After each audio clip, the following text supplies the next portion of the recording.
Mi madre me dijo, es tu deber pagar los $100,000 de la boda de tu hermana, al fin y al cabo tú no tienes vida. Asentí, guardé silencio y firmé un cheque falso. Una semana después, cuando el banco congeló todas sus cuentas, me llamó para decirme, ¿por qué me haces esto? Le respondí, por fin cumplí mi deber. No sé muy bien cómo empezar esto, pero supongo que todo comenzó el día en que mi madre me dijo que era mi deber pagar la boda de mi hermana. Tengo 33 años, vivo solo en un pequeño departamento en Texas y trabajo en soporte de tecnología. No soy rico, pero me va bien. No tengo pareja, ni hijos, ni grandes lujos. Mi vida es tranquila, o al menos lo era hasta que mi familia decidió que yo era el encargado de financiar la gran boda de mi hermana menor.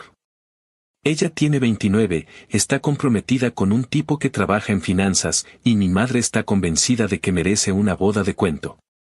La cifra que soltaron fue una locura, $100,000. Como si eso fuera lo más normal del mundo. Cuando me lo dijeron, pensé que era una broma. Estábamos en casa de mi madre, con mi hermana mostrando catálogos de flores, menús y salones carísimos. Yo estaba sirviéndome un café cuando mi madre dijo con toda seriedad que, dado que yo no tenía responsabilidades, era lógico que me hiciera cargo de los gastos. Dijo que era mi deber como hermano mayor y que ella ya se había sacrificado mucho por nosotros. Mi hermana solo sonreía y asentía, como si estuvieran hablando de pagar la cuenta de un restaurante, no de una boda digna de celebridad. Intenté razonar con ellas. Les dije que no tenía esa cantidad de dinero, que mi sueldo apenas me alcanzaba para mis cosas, mis deudas estudiantiles y algo de ahorro. Mi madre me miró con ese gesto de decepción que domina a la perfección y me soltó que si no gastaba en nadie, el dinero debía estar acumulándose. Mi hermana se metió también, diciendo que era solo una vez en la vida y que yo siempre había sido el más inteligente, el que podía ayudar. Cuando me negué, el ambiente se puso tenso. Mi madre empezó a gritarme, a decir que era un desagradecido, que si tenía techo y comida de niño fue gracias a ella, y que lo mínimo que podía hacer era retribuir. Yo ya estaba cansado de ese discurso. Las semanas siguientes fueron un infierno. Me llamaban a diario, me mandaban mensajes pasivo-agresivos, mi tía se metió diciendo que no era hombre por no cuidar de mi familia. Hasta mi primo me escribió para decir que siempre había sabido que yo era un cabrón egoísta. Llegó un punto en el que ni siquiera contestaba el teléfono. Todo lo que hacían era atacarme. Intenté explicarles una última vez que no era justo, que yo no debía pagar por un evento de lujo cuando ellos nunca me habían ayudado ni con un centavo en toda mi vida adulta. Mi madre, con esa calma venenosa que usa cuando quiere manipular, me dijo que tú no haces nada con tu vida, al menos sirve para algo y paga esto. Esa frase me quemó por dentro. No supe si quería gritar, llorar o simplemente desaparecer. Esa noche no dormí. Estuve pensando en todo lo que había pasado los últimos años. En cómo mi madre siempre había tratado a mi hermana como una princesa y a mí como si fuera el plan B para todo. Cuando ella necesitaba dinero para la universidad, yo tuve que dejar un semestre para trabajar y ayudarle. Cuando chocó su auto, yo pagué el arreglo. Cuando mi madre se atrasaba con la hipoteca, yo ponía el dinero. Y nunca fue suficiente. Siempre había una deuda moral que no se podía saldar. Y ahora pretendían que cargara con otra, mucho más grande. Así que decidí que, por primera vez en mi vida, iba a hacer algo distinto. No por enojo, sino por cansancio. Fui al banco y revisé mi cuenta. No tenía ni de cerca lo que pedían, pero eso ya no importaba. Preparé un cheque falso, uno de esos viejos que tenía con el nombre de mi madre, solo que esta vez lo firmé sabiendo que no tenía fondos. Me aseguré de que el número fuera exactamente el que ella me había pedido, $100,000. Lo dejé en el buzón de su casa con una nota que decía para el sueño de mi hermana.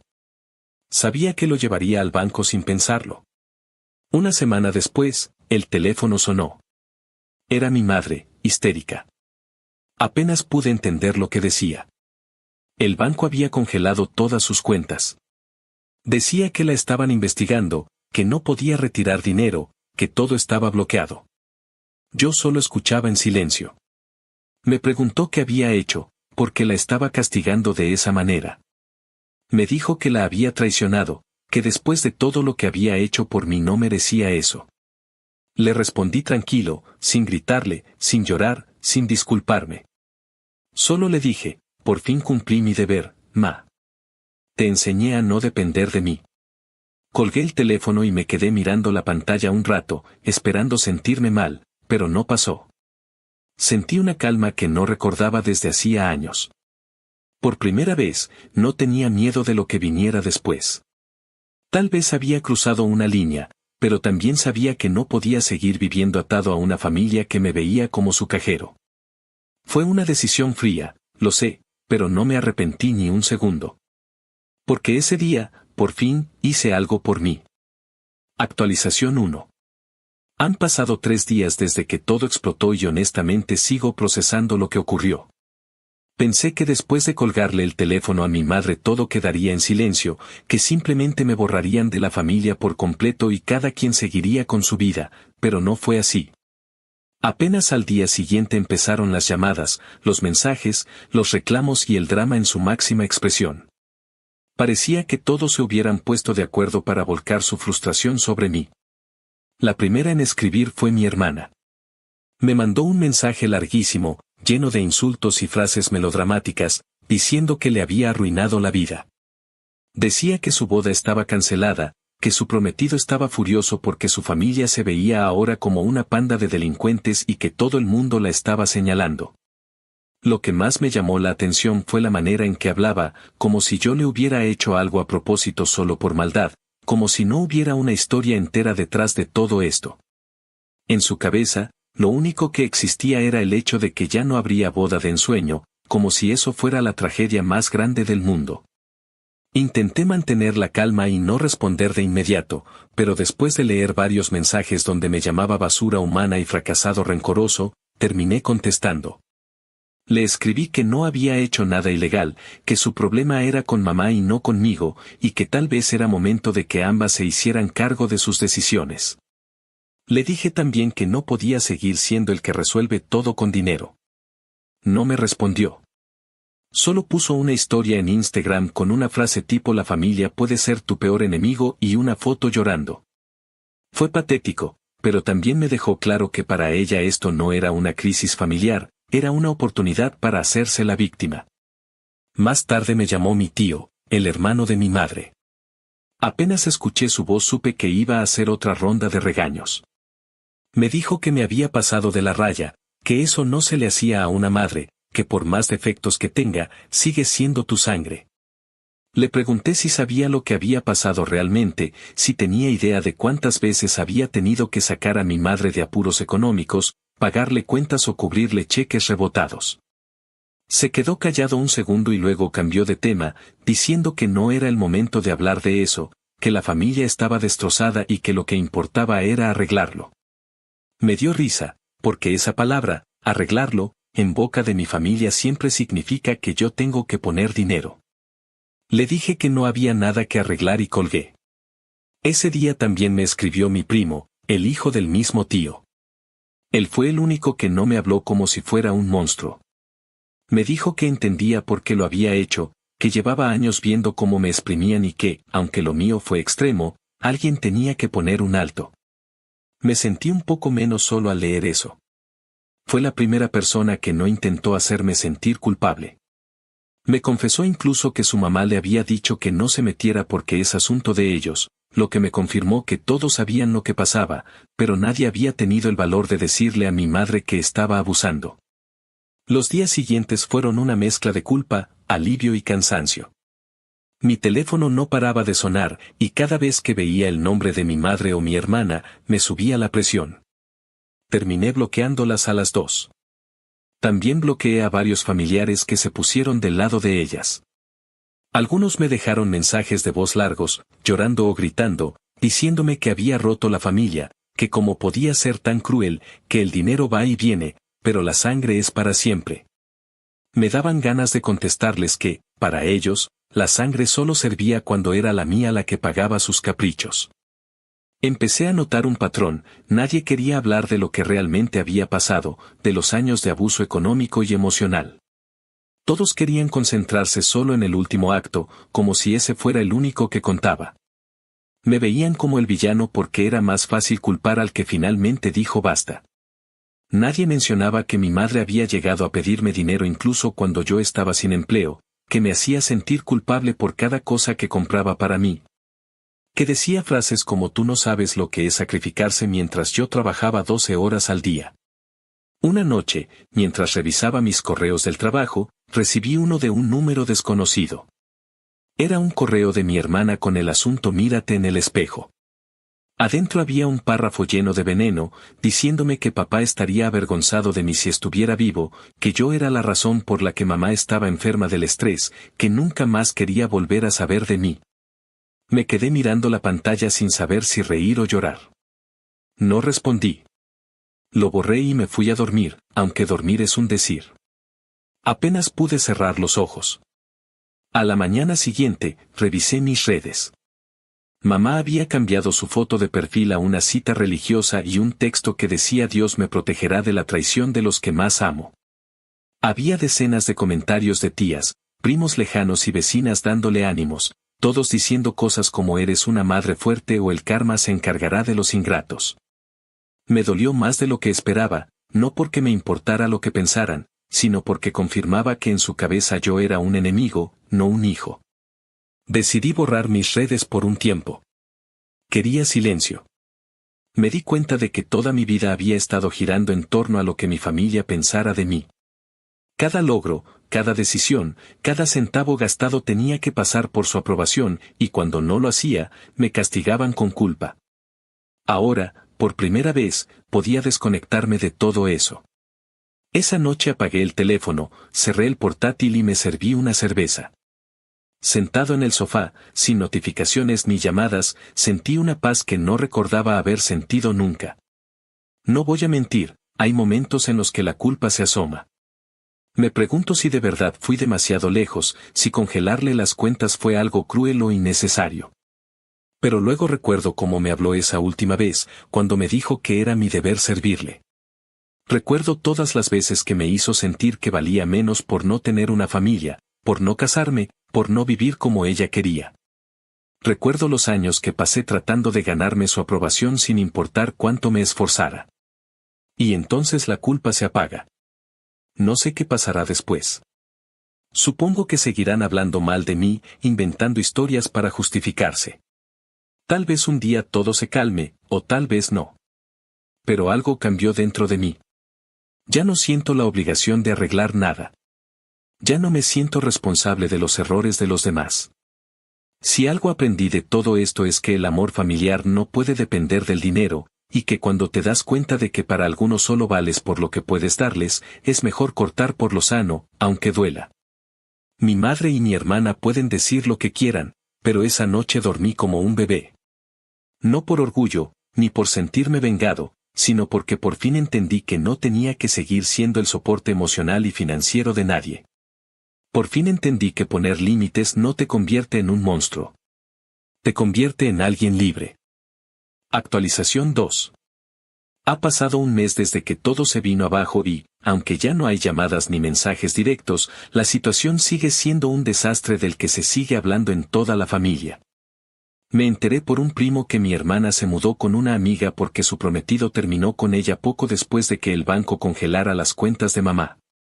Al parecer, el tipo no soportó el escándalo ni la presión, y decidió que no quería casarse con alguien con una familia problemática. Eso fue lo que mi primo me contó, aunque en realidad no hacía falta que me lo dijera, lo vi venir desde el primer momento. Ese hombre solo estaba interesado en la apariencia de estabilidad que mi familia fingía tener. Una vez que se dio cuenta de que detrás de esa fachada había deudas, cheques sin fondos y una madre manipuladora, desapareció sin mirar atrás. Mi madre, por su parte, sigue hundida en el caos. Desde que el banco congeló sus cuentas, ha estado viviendo una especie de castigo que nunca pensó que le llegaría. No perdió el dinero porque yo lo haya robado ni porque el banco la haya acusado de fraude, sino porque los movimientos que hizo con los cheques antiguos coincidieron con los reportes de actividad sospechosa que yo había presentado semanas antes. Lo que hice fue muy simple, reporté varios cheques viejos a su nombre como extraviados. El sistema bancario hizo el resto, congelando temporalmente las cuentas mientras se investigaba la procedencia de esos fondos. No hubo delito, no hubo robo, solo un proceso normal que yo sabía que sería suficiente para ponerla en su lugar. Era legal, pero también era el golpe más fuerte que podía recibir, porque por primera vez se dio cuenta de que su pequeño imperio de control no tenía poder sobre mí. Durante los primeros días de ese mes, me costó no pensar en si había hecho bien o mal. La línea entre la justicia personal y la venganza es delgada, y aunque no sentía remordimiento, sí sentía una mezcla rara de alivio y vacío. Me pasaba las noches trabajando o viendo cualquier cosa en la televisión solo para no pensar. Había días en que me convencía de que todo lo que hice fue necesario, y otros en los que me asaltaban recuerdos de infancia. Cuando ella todavía era una madre normal y no la persona que se creía con derecho a decidir lo que debía hacer con mi vida y mi dinero. Pero incluso en esos momentos de nostalgia, algo dentro de mí me recordaba que no podía volver atrás. Una tarde recibí una llamada de un número que no reconocía. Era la tía que siempre se mete en todo, la misma que me había juzgado semanas atrás. Esta vez su tono era diferente. Me dijo que mamá estaba vendiendo cosas de la casa, que había empeñado algunas joyas, que andaba buscando un segundo empleo. Lo dijo con un tono que mezclaba lástima y reproche, como si intentara hacerme sentir culpable. Me contó que mamá le dijo que yo la había destruido, que le había arruinado la vida. Escuché todo en silencio. Cuando terminó, solo le respondí que yo no le arruiné nada, que ella misma se encargó de cavar ese hoyo. La tía no supo qué decirme y colgó. Lo que más me impactó fue que, pese a todo, mamá no había intentado contactarme directamente. Supongo que su orgullo sigue intacto, o quizás su odio es más grande que su necesidad. En el fondo sé que preferiría morirse de hambre antes que pedirme ayuda otra vez. Y por cruel que suene, eso me da una paz enorme. Viví tanto tiempo temiendo sus reclamos, sintiéndome obligado a salvarla, que su silencio ahora me sabe a libertad. Empecé a ir a terapia poco después de todo eso. Fue una decisión que pospuse durante años, siempre con la excusa de que no tenía tiempo o dinero, pero la verdad es que no quería enfrentarme a lo que había detrás de toda esta historia. En la primera sesión apenas pude hablar. La terapeuta me preguntó por qué había decidido ir, y le conté todo: la manipulación, los años de abuso emocional, los chantajes, el dinero, la culpa. Me escuchó sin interrumpirme, y cuando terminé me dijo una frase que me dejó pensando durante días: no fue venganza, fue poner límites a gritos. Nunca nadie me lo había dicho así. Toda mi vida me habían enseñado que poner límites era ser egoísta, que decir no era una falta de respeto, que los sacrificios se hacían por amor. Pero mi terapeuta me explicó que el amor que exige dolor no es amor, es control. Y entendí que lo que hice no fue castigar a mi madre, sino liberarme de ella. Esa idea me cambió la manera de ver las cosas. Con el paso de las semanas, fui reconstruyendo mi rutina. El trabajo me sirvió de refugio. Empecé a llegar más temprano, a ofrecerme para proyectos nuevos, no por necesidad sino porque quería tener algo que me perteneciera por completo. Mis compañeros notaron que estaba más tranquilo, algunos incluso me dijeron que parecía más ligero. No sabían nada de lo que había pasado, y preferí mantenerlo así. Era una historia que no quería explicar una y otra vez, porque la mayoría de la gente no entiende lo que es vivir con una familia que te trata como si fueras responsable de su bienestar emocional y económico. A veces me preguntan si extraño a mi madre o a mi hermana, y la verdad es que no sabría cómo responder. Hay una parte de mí que todavía se siente triste por cómo terminó todo, porque aunque fueron años de tensión, también hubo momentos buenos. Pero cuando pienso en el costo emocional que pagué por cada uno de esos momentos, se me pasa. Extrañar a alguien no significa que quieras volver a tenerlo cerca. En mi caso, significa aceptar que hubo amor, pero que ese amor se volvió tóxico. La última noticia que tuve fue que mi madre está trabajando en un restaurante de una amiga suya y que se ha vuelto mucho más reservada. No sé si es por vergüenza o porque finalmente entendió que no puede seguir viviendo de los demás. Mi hermana, por su parte, está intentando rehacer su vida. Dicen que consiguió un empleo temporal y que ya no habla tanto de la boda. No he intentado contactarla, pero me alegra saber que al menos está haciendo algo por sí misma. He pensado varias veces en escribirle un mensaje, no para disculparme, sino para cerrar el capítulo. Algo como espero que estés bien. Pero cada vez que estoy a punto de hacerlo, me acuerdo de todas las cosas que me dijo, de los insultos, de cómo me culpó por su ruptura, de cómo publicó cosas en redes haciéndome quedar como un monstruo. Entonces decido no hacerlo. Creo que aún no estoy listo para perdonarla. En las sesiones con la terapeuta he hablado mucho sobre el concepto de familia. Me cuesta entender cómo algo que debería ser tu refugio se convierte en tu mayor fuente de dolor. Ella me explicó que hay familias que funcionan con el miedo como pegamento, donde el amor se confunde con obligación y donde romper el ciclo se siente como traición. Me dijo que en mi caso, lo que hice fue romper la cadena. Y que eso siempre duele, pero también libera. Ahora empiezo a planear cosas para mí. Estoy ahorrando para un viaje que quiero hacer desde hace años y que siempre pospuse por responsabilidades familiares. Me estoy permitiendo pequeños lujos, como salir a comer sin sentir culpa o comprar algo solo porque me gusta. Son cosas mínimas, pero para mí significan mucho. Cada día que pasa sin que mi madre me llame para pedirme dinero o sin que mi hermana me manipule con lágrimas, es un recordatorio de que tomé la decisión correcta. Todavía hay gente que me juzga, que dice que lo que hice fue cruel. Pero esas personas no vivieron en mi piel, no escucharon todas las veces que me dijeron que yo no servía para nada, no tuvieron que soportar los chantajes emocionales disfrazados de amor. Si hubiera seguido aguantando, probablemente estaría igual que ellos, amargado, resentido y atrapado. Ahora no lo estoy. Ahora tengo paz. Un mes después, el ruido se ha ido apagando poco a poco. La familia dejó de hablar del tema, o al menos ya no me lo hacen llegar. Creo que entendieron que no pienso ceder. Que esta vez, cuando dije que no, lo decía en serio. Y aunque me costó años llegar hasta aquí, ahora puedo decir que, por primera vez, mi vida me pertenece. Actualización 3. Han pasado 6 meses desde aquel día en que decidí ponerle un alto definitivo a todo, y aunque el ruido familiar se fue apagando con el tiempo, las consecuencias siguen flotando en el aire como un eco que no termina de desaparecer. Ya no me llaman, ya no me buscan, pero de vez en cuando llegan rumores, pequeñas piezas de información que me recuerdan que, aunque los haya sacado de mi vida, ellos todavía me tienen presente. Lo curioso es que ahora, con la distancia, empiezo a ver las cosas con una claridad que antes no tenía. No hay culpa, pero sí una especie de tristeza tranquila, como si finalmente entendiera que a veces para poder sanar hay que aceptar que hay vínculos que simplemente no se pueden arreglar. Hace unas semanas, mi hermana me llamó. Fue un mensaje inesperado y, para ser honesto, dudé en contestar. El número era el mismo de siempre, y por un momento pensé que sería otro intento de manipulación, otra cadena de reproches, pero la curiosidad me ganó. Cuando contesté, lo primero que escuché fue su voz entrecortada. Estaba borracha, o al menos eso parecía. Hablaba rápido, sin orden, y entre sollozos me dijo que mamá la odiaba, que la culpaba de todo, que le decía que si no hubiera insistido tanto en la boda nada de esto habría pasado. Me contó que se había mudado 3 veces en los últimos meses, que perdió su trabajo porque faltaba demasiado, que su vida era un desastre.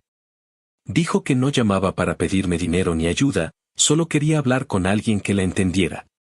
Por un momento me quedé en silencio. Había tanto que podría haberle dicho, tantas cosas que llevaba guardadas, pero solo pude responderle con calma. Le dije que lamentaba que estuviera pasando por eso, que no quería verla mal, pero que no podía seguir cargando con las consecuencias de sus decisiones. Le recordé que todos éramos adultos y que en algún punto cada uno debía hacerse responsable de lo que provocaba. No lo dije con rencor, sino con cansancio. Ella se quedó callada unos segundos y luego me dijo algo que no esperaba escuchar, que ahora entendía por qué me había alejado. Esa frase me dejó helado. No porque fuera una disculpa, sino porque por primera vez en mucho tiempo la sentí sincera. No hablamos mucho más. Me dio las gracias y colgó. No volví a saber de ella desde entonces, pero esa llamada fue suficiente para que algo dentro de mí se moviera. Después de esa conversación, pasé varios días pensando en cómo llegamos hasta este punto.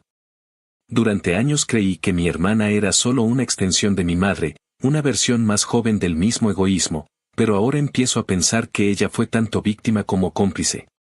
Creció viendo cómo mamá me manipulaba, cómo yo cedía siempre, cómo cada discusión terminaba conmigo pagando algo o pidiendo perdón. Para ella eso era lo normal.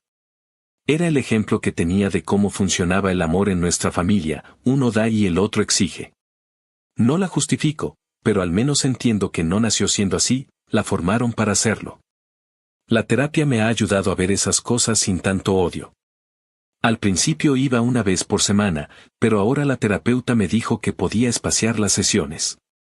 Hablamos mucho de lo que significa cortar la lealtad invisible con una familia abusiva, esa culpa que uno siente por no seguir sacrificándose. Me explicó que mi reacción, por más drástica que haya sido, no fue un acto de maldad sino de supervivencia. Me costó creerlo al principio. Me enseñaron desde pequeño que ser bueno era aguantar, que el amor se demostraba soportando, pero ahora entiendo que hay un límite donde la bondad deja de ser virtud y se convierte en autodestrucción. He cambiado cosas en mi vida desde entonces. Cambié de trabajo hace poco. Me ofrecieron un puesto en otra empresa con mejor salario y más flexibilidad. Al principio dudé, porque siempre he sido de quedarme donde me siento seguro, pero esta vez dije que sí. Tal vez por primera vez estoy tomando decisiones pensando solo en mí. Mudé mis cosas a un apartamento más grande, no porque lo necesitara, sino porque quise darme el gusto de tener un espacio que se sintiera mío. No hay fotos familiares en las paredes, solo cosas que he ido comprando con calma, sin prisa ni culpa. Cada vez que entro y veo todo en orden, me doy cuenta de que por fin tengo una vida que no gira alrededor del caos ajeno. A veces pienso en mamá, no tanto con rencor sino con una especie de curiosidad triste.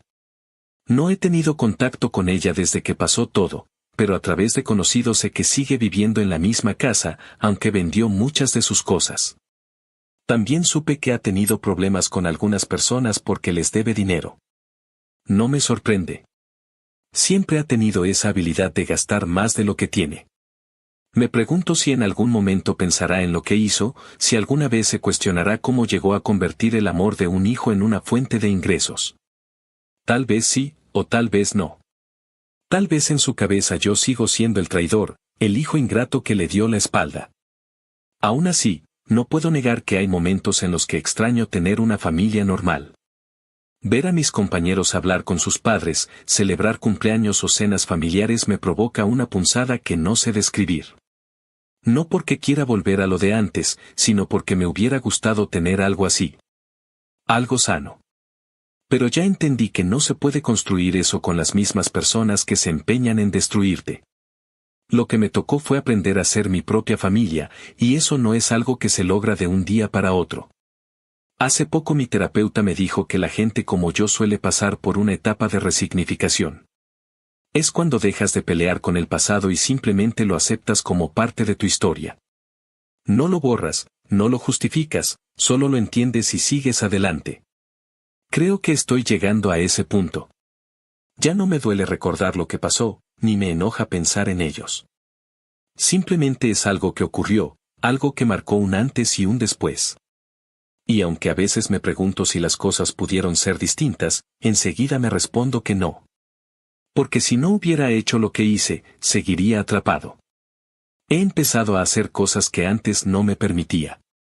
Viajo solo los fines de semana, salgo a caminar sin revisar el teléfono, leo libros que no tienen nada que ver con el trabajo, cocino aunque me salga mal. Pequeñas cosas que parecen insignificantes, pero que para mí son como recuperar pedazos de vida que perdí tratando de complacer a otros. Cada vez que alguien intenta meterme culpa por lo que pasó, simplemente me alejo. Ya no discuto, no explico, no justifico. Quien no lo entienda, no merece espacio en mi vida. De mi hermana no he sabido más desde aquella llamada. No sé si realmente cambió o si solo fue un momento de vulnerabilidad. Pero me quedo con esa frase que me dijo, la de ahora entiendo por qué te alejaste. Fue la primera vez que alguien de mi familia reconoció algo, por mínimo que fuera. Y aunque no lo parezca, eso me dio un poco de paz. Tal vez no haya perdón ni reconciliación, pero al menos hay un inicio de comprensión.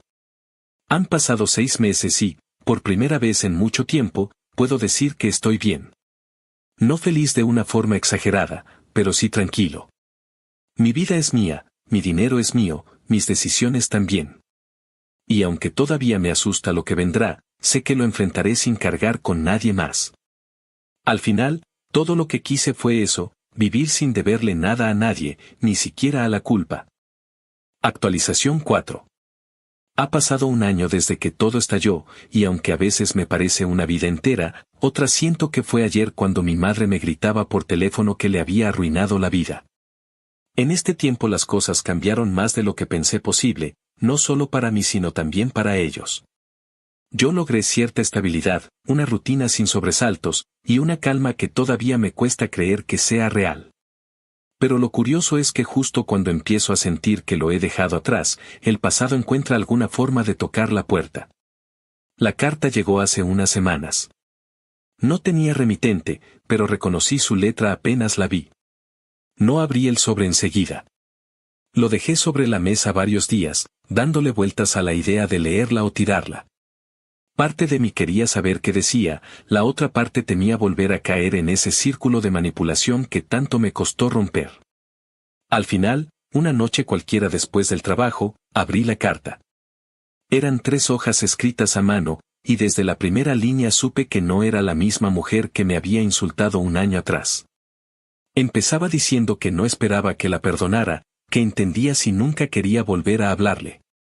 Contaba que el último año había sido el más duro de su vida, que perdió casi todo lo que tenía, no solo materialmente sino en cuanto a relaciones. Escribió que mucha gente se había alejado, que las mismas personas que antes la elogiaban por ser una madre fuerte ahora la evitaban, y que por primera vez entendía lo que era quedarse sola. Lo que más me impactó fue leer que había empezado terapia. Decía que una amiga la llevó casi a la fuerza después de una crisis nerviosa.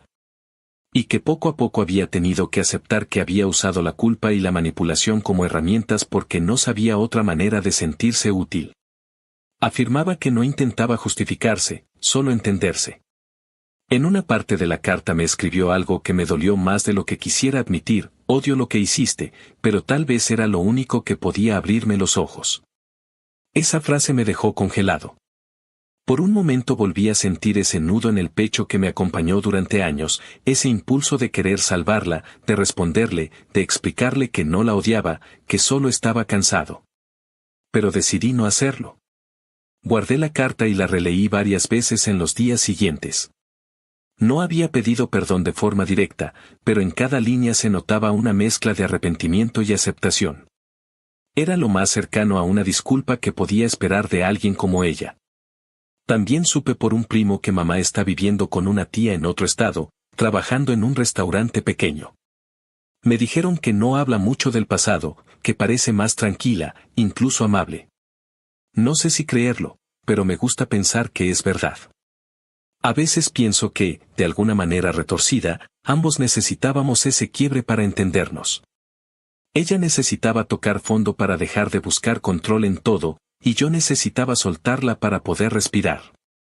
Por otro lado, mi hermana finalmente se casó. No fue la boda lujosa que soñaba, sino algo sencillo, en un jardín modesto, con pocos invitados. No me invitó, lo cual entendí sin drama. Vi las fotos porque un amigo en común las publicó. Ella se veía distinta, más madura, menos preocupada por aparentar. Su esposo parece un tipo normal, nada del otro mundo, pero se nota que la trata bien. Cuando vi esas fotos no sentí resentimiento, ni tristeza. Sentí alivio. Tal vez porque me demostró que la vida sigue, incluso después de los colapsos más grandes. Durante este año me he descubierto cambiando pequeñas cosas en mi forma de pensar. Antes cargaba con una especie de necesidad constante de justificar mis decisiones, de explicar por qué hacía o no hacía algo. Ahora no. Si alguien me pregunta por mi familia, simplemente digo que estamos distanciados. No invento historias ni me defiendo. He aprendido que no todo necesita una explicación. Lo que pasó entre nosotros fue demasiado complejo como para reducirlo a una frase. He seguido yendo a terapia, aunque ya no tan seguido. Mi terapeuta me dijo hace poco que estoy en una etapa de reconstrucción. Dijo que hay personas que viven toda su vida sin romper el ciclo de culpa familiar y que yo lo hice a un costo alto, pero lo hice. Que ahora me toca construir algo nuevo, una identidad fuera del papel de hijo salvador. Es más difícil de lo que suena. Pasé tanto tiempo viviendo para complacer, que a veces me descubro buscando la aprobación de gente que ni siquiera me importa. Pero al menos ahora lo noto, y eso ya es un avance. Mi vida cotidiana es simple, pero se siente estable. En el trabajo me va bien. Hace unos meses me ascendieron, y aunque me ofrecieron mudarme a otra ciudad, decidí quedarme. No quería cambiar de entorno solo por ganar más. Por primera vez en mi vida, elijo la estabilidad sobre la ambición. Mis compañeros saben que soy reservado, que no hablo mucho de mi familia, y lo respetan. Algunos me han dicho que tengo una calma rara, y creo que es cierto. No porque haya olvidado todo, sino porque lo acepté.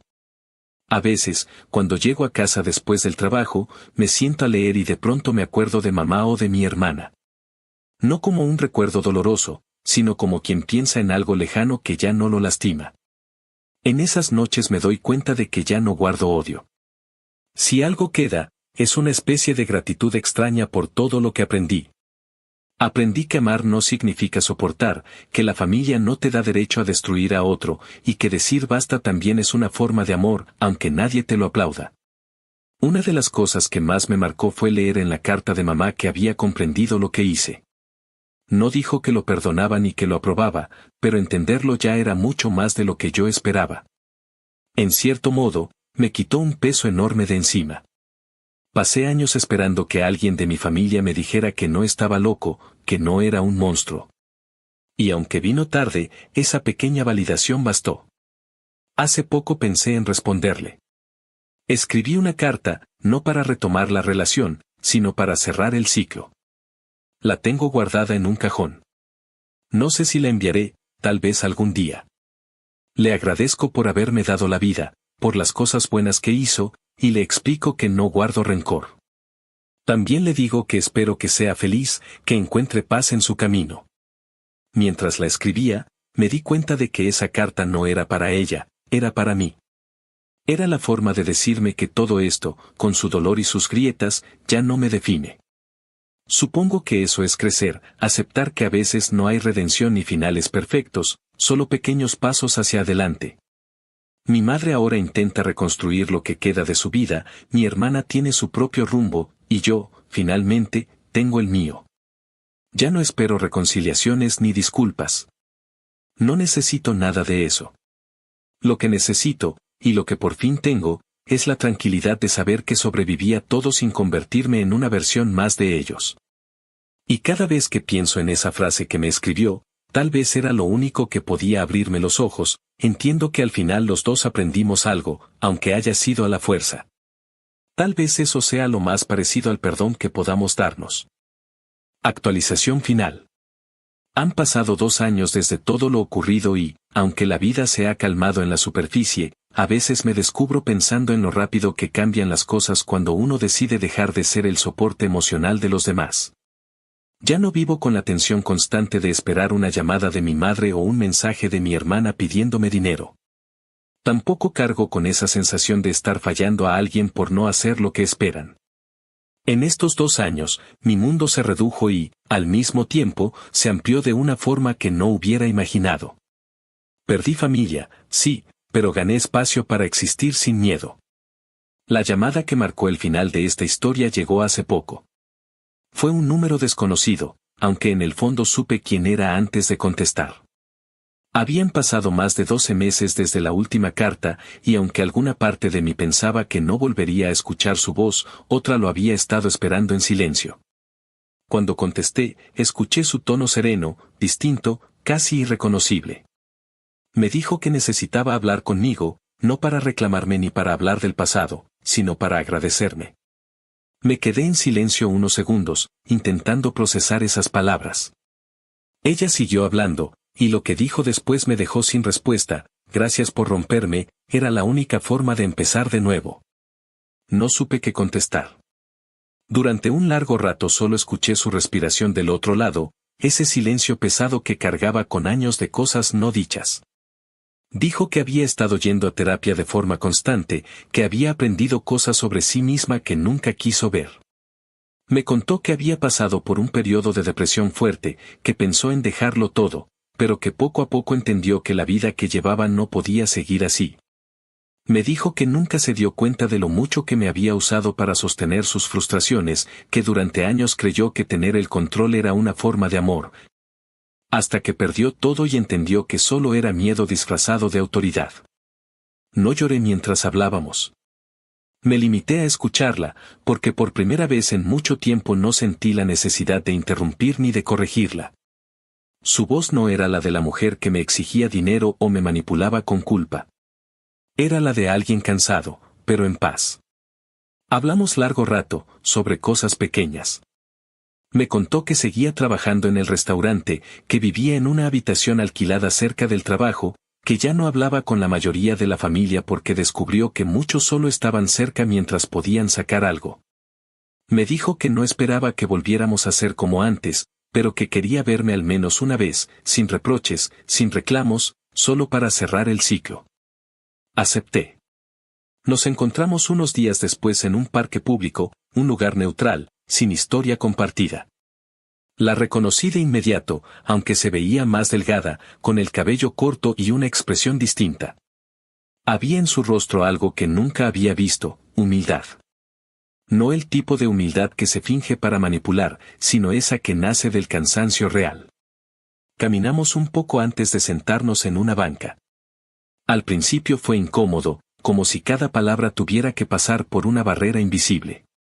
Hablamos del clima, del trabajo, de cosas triviales, hasta que de pronto me miró a los ojos y me dijo, sé que no puedo cambiar lo que pasó, pero quiero que sepas que te quiero, aunque nunca supe demostrarlo. Fue una frase simple, pero me atravesó. No le respondí con dramatismo ni con lágrimas. Solo asentí. Creo que en ese momento entendí que no necesitaba más. No hacía falta una gran disculpa, ni una reconciliación perfecta. Lo que necesitaba era ese reconocimiento, el saber que finalmente veía las cosas como fueron. Pasamos casi una hora ahí, hablando de todo y de nada. No hubo abrazos ni promesas de mantenernos en contacto. Al despedirnos, me dio un apretón de manos y repitió, cuídate, hijo. Fue la primera vez en mi vida que esas palabras me sonaron sinceras. Desde aquel día no volvimos a hablar. No porque lo evitara, sino porque ambos entendimos que lo que debía decirse ya se había dicho. Fue una despedida real, sin culpa, sin deuda.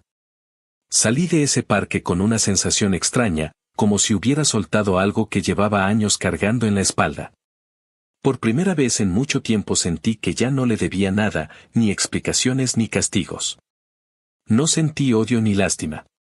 Solo una calma que no sabría describir. En estos 2 años he seguido construyendo una vida sin ruido.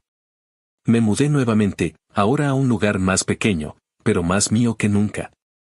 Me levanto sin la ansiedad de tener que revisar mensajes o llamadas. Los domingos cocino, algo que antes detestaba porque me recordaba a las comidas familiares llenas de discusiones. Ahora es un ritual tranquilo. He aprendido a disfrutar de mi soledad sin sentir que es un castigo. A veces salgo a caminar sin rumbo y me doy cuenta de que ya no cargo con ese peso constante de justificar mi existencia. Es curioso cómo algo tan simple como el silencio puede convertirse en el mayor lujo después de vivir rodeado de ruido emocional. Mi hermana, según supe, sigue con su esposo. Viven en otro estado, y parece que las cosas les van bien. Me alegra saberlo. No tenemos contacto, aunque hace poco me escribió un mensaje breve, solo una línea, espero que estés bien. Lo leí y no respondí. No porque guardara rencor, sino porque entendí que a veces dejar las cosas así es la mejor forma de paz. En cierto modo, ese mensaje fue su forma de cerrar también. Cada quien a su manera está haciendo las paces con la historia. He pensado mucho en lo que significa perdonar. Antes creía que perdonar era aceptar de nuevo al otro en tu vida, reconstruir lo roto. Ahora sé que no. Perdonar, al menos para mí, fue soltar la necesidad de entender por qué me hicieron daño, dejar de buscar justicia emocional donde no la hay. No necesito que mi madre o mi hermana cambien para sentirme en paz.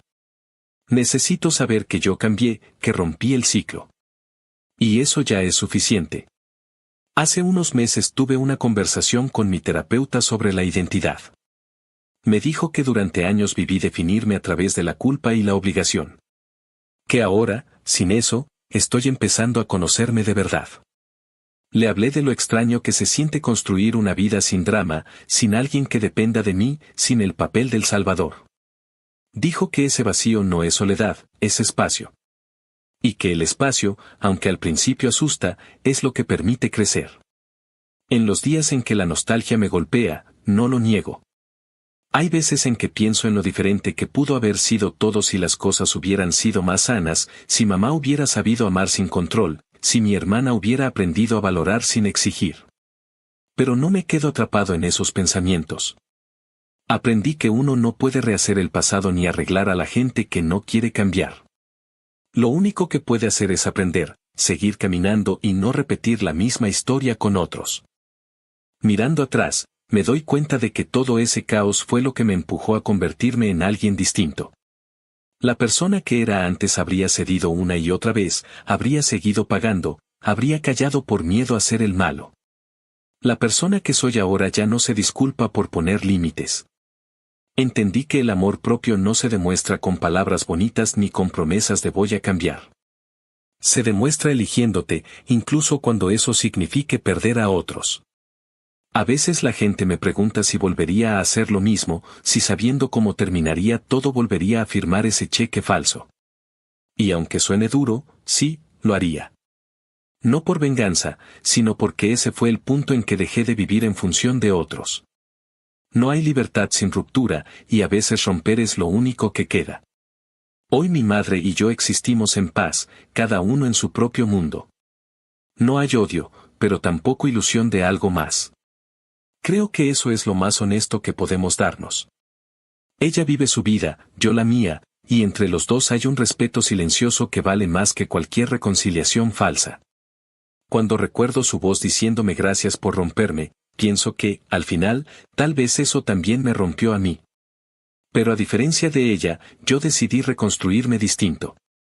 Y esa, creo, es la verdadera victoria.